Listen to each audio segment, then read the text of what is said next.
Hey guys, Lytane here, and there's a lot of movies and TV shows that are based on toys, which makes sense. You've already got the toys and you want to sell them more, so you would make a TV show. But that doesn't happen all too often anymore, with most movies and TV shows getting their toys made after the fact. So when I found out that there was a new movie based on a toy line, I had to check it out. So today I'm going to see if Max Steel is worth it.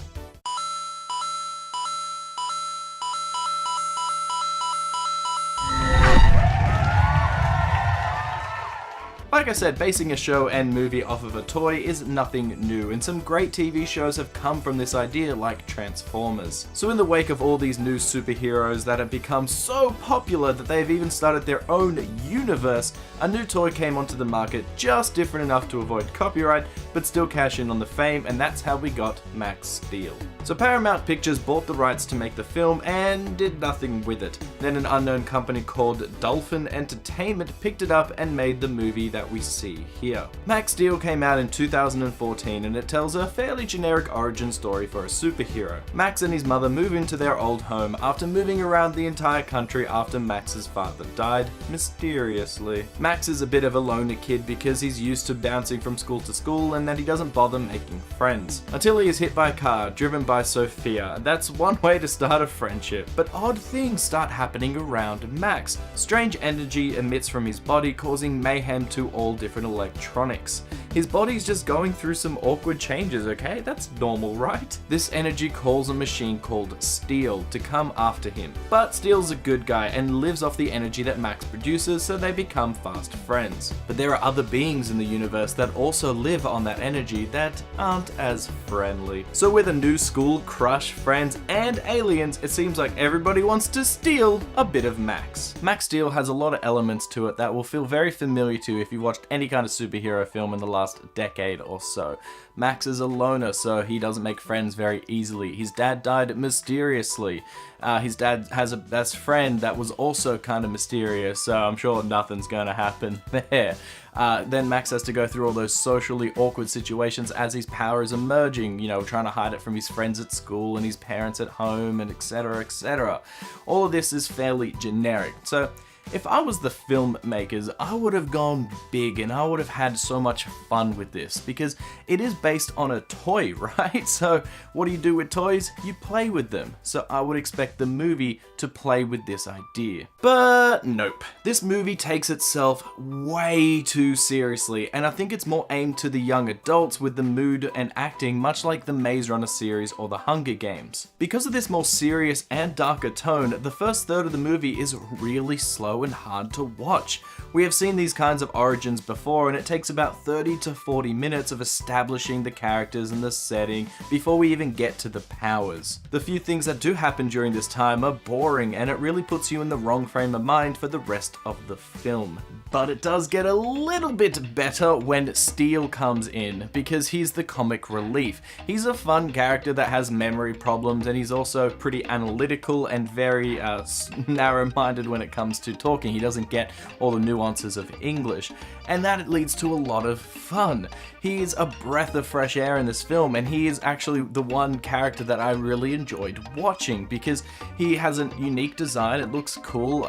He's also funny, and his role in the film is a little bit like of the best buddy and of the information and a few other little things like that, but he doesn't get tiresome. They don't overuse him, and you even get some shots from the movie from his perspective. The CGI for him is not done badly. I think it's done pretty well, and it's just a fun thing. It's just a great character. But as you can see, the Iron Man influence in this film are all over the place. When Max becomes his superhero counterpart, Max Steel, there are a few face shots which have Max in a dark room with lights all around him, exactly like Iron Man. Ever since Iron Man came out, a lot of people have used this same technique, but I'm not sure if Iron Man did this first, but it was definitely the film that made it popular. Even the design of the suit has a very Power Rangers / Iron Man feel to it, and it looks kinda generic. Honestly, nearly everything you see in this film has this cheap quality to it when it comes to the look. It's not done badly, but it just lacks an original flair to make it really stand out. The suit itself is supposed to be steel, but it looks like kind of flimsy plastic that's just shoddily put together. It has a generic storyline, generic characters, generic setting, generic effects. It's just a really strange movie to watch because it is so generic. If I was to make a movie based on a toy line, I would definitely have some fun with it, but I understand why they made it generic. It's easy. It's the easiest thing to do. You just take simple ideas from other movies and you just create your own.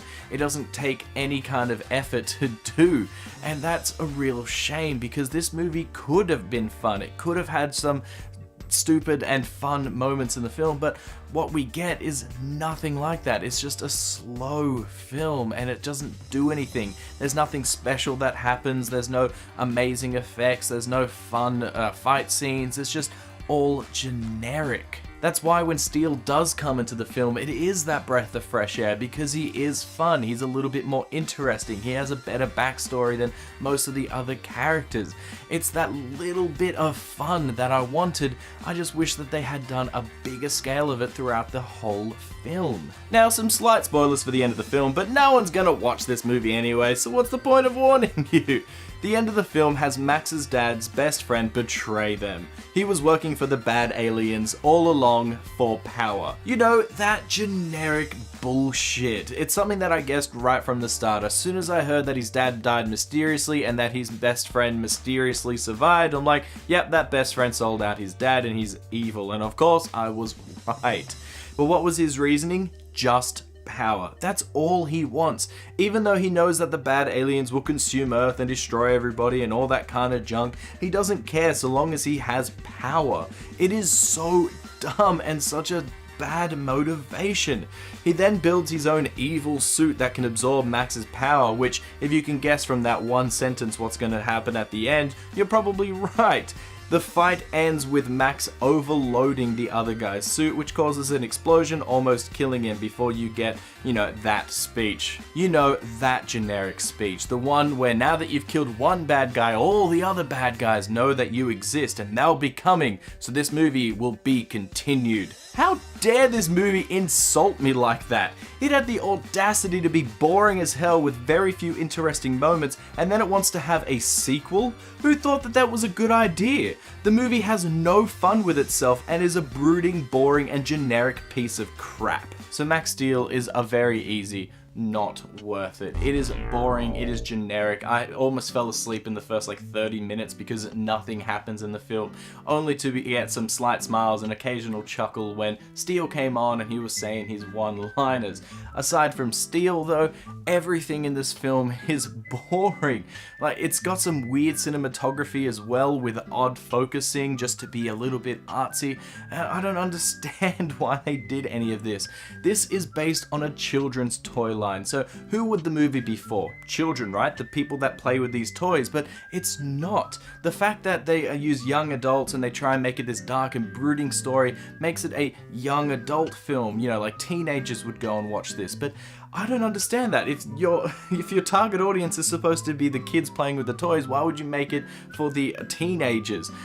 The only thing I can think of is that they were banking on the fact that the teenagers that used to play with these toys are now, old enough to spend money, and they go to this movie just because of that little bit of nostalgia, because they used to play with these toys. That is a very small and niche market right there, and I doubt they even hit it because this movie made no money and no one ever watched it. It's just a boring, generic piece of crap that definitely should not be watched. It doesn't know what it wants to do, it doesn't know who the target audience was, and aside from Steele, I think this movie should not have even existed. It should have been something fun, something silly, just something, with some goofball moments that I could watch and understand, but this, no, don't watch it. So what do you guys think of Max Steel? I bet you've never even heard of it. I only found out because Netflix recommended this movie to me because I watch a lot of superhero shiz. And so I don't know why Netflix offers these bad movies to me. I'm a sucker for bad movies. I honestly like a bad movie if it's told by an independent person that has fun with an idea. If it's like well shot or well acted or just has some fun moments, then I enjoy the film even though it's a bad film.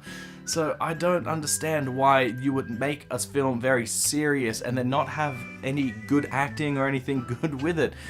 You should just have fun. Like, that's... whatever, I'm rambling, so don't forget to write down in the comments what you thought, and don't forget to like and subscribe, and I'll see you guys next time. Bye! Max Steel has a lot of elements to it that would be very familiar.